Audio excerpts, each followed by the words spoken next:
If you've ever been to a birthday party, you can bet your bottom dollar that, at some point, either an adult or child, but most likely both, will untie a floating balloon, inhale the helium inside, and speak like they're auditioning for a lead role in a remake of Alvin and the Chipmunks. Everyone will laugh. People start lining up for their turn to speak in a squeaky, high-pitched voice. Harmless fun. If you're just inhaling one balloon's worth of helium, that is. But what happens if you inhale 10 balloons? Or 100? What if you got stuck speaking with a high-pitched voice forever? Or perhaps you get so light and buoyant that you'll simply float off into the atmosphere? Okay, fine, neither of those things will happen. Probably, but we don't know for sure unless we find out. So here goes. Helium itself is a colorless, odorless gas with a bunch of unique scientific properties. To most of us, however, its most important property is that it makes your voice sound really funny. This happens because helium is a far lighter gas than oxygen, so it allows sound waves to travel through it at a higher speed. This lightness is the same reason helium is used in balloons, since it floats far longer than most other gases. While it's actually the second most common element in the universe after hydrogen, helium is surprisingly rare on Earth. It plays a huge role in the functionality of several important scientific and medical machines, such as superconductors and MRIs. So the fact that helium levels are declining could have a wide-scale effect on the medical industry and our ability to treat diseases.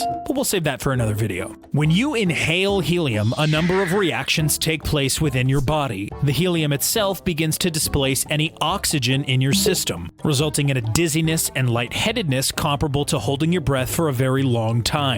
However, breathing helium can be much more dangerous than not breathing at all. While you generally remain alive and conscious for a good couple of minutes without breathing thanks to the oxygen in your blood and lungs, helium inhalation can actually make you pass out in a matter of seconds. That's because the helium replaces the oxygen in your lungs and bloodstream, quickly cutting off oxygen supplies to vital organs such as your brain. Of course, how you're inhaling helium plays a huge role too. Doing it straight out of a pressurized tank can be really dangerous. The intense pressure and speed of delivery means it's possible you could rupture a lung, or even give yourself air embolism, which occurs when a gas bubble gets into your blood and reaches your brain, causing seizures and even strokes. As a result, it's recommended that if you do decide to breathe in helium, you put it in a balloon first and then inhale it. How many balloons worth of helium can you inhale before it seriously damages your body? The answer to that ranges from person to person. Some people can inhale several balloons worth of helium and emerge dizzy but unscathed. Others have died from just one. However, this is admittedly pretty rare, since in most cases you would pass out well before dying, at which point you would hopefully begin breathing regular air again and start reoxygenating your lungs. The lethality of helium isn't necessarily related to quantity, but more to duration. For most people, one big pull of a balloon won't have any long-term consequences, provided they don't fall unconscious and hit their head on a nearby table or something like that, and then they can take several breaths of regular air after. However, breathing exclusively helium for multiple breaths is very dangerous. More than 6 seconds of helium inhalation will begin to deprive your brain of oxygen, and if you continue past this point, you'll suffer serious brain damage or even death. Tragically, multiple people have suffered the lethal consequences of helium inhalation in recent years. In 2012, a 14-year-old girl was hospitalized and later pronounced dead after inhaling a helium balloon at a party with some friends. Just 6 years earlier, 2 college students were found dead inside a giant helium balloon in Florida, a situation in which they likely quickly fell unconscious and were unable to escape to fresh air due to the concentration of helium. As a result, people have started taking helium quite seriously. A school in Fleming County, Kentucky suspended a 13-year-old for 3 days after he was caught inhaling helium from a balloon. Realistically, dying from balloon-facilitated helium inhalation is rare, but it is not impossible, with only 2 recorded fatalities between the years of 2000 and 2004. So if you find yourself at a birthday party and just can't resist doing your famous Donald Duck impression, oh, everyone loves it. Just be aware that in doing so, you'll be depriving yourself of oxygen for a short period of time. Make sure you sit down so that if you do end up falling unconscious, you don't hurt yourself, and make sure to take several deep breaths of regular air before you take a hit of the helium.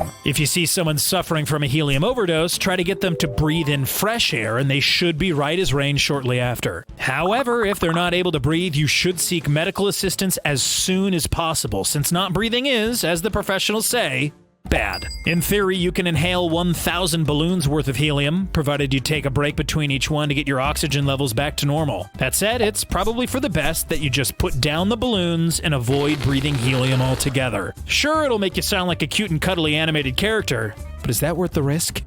Be sure to like and subscribe if you enjoyed this video, and head on over to the Brainiac YouTube channel for more crazy content.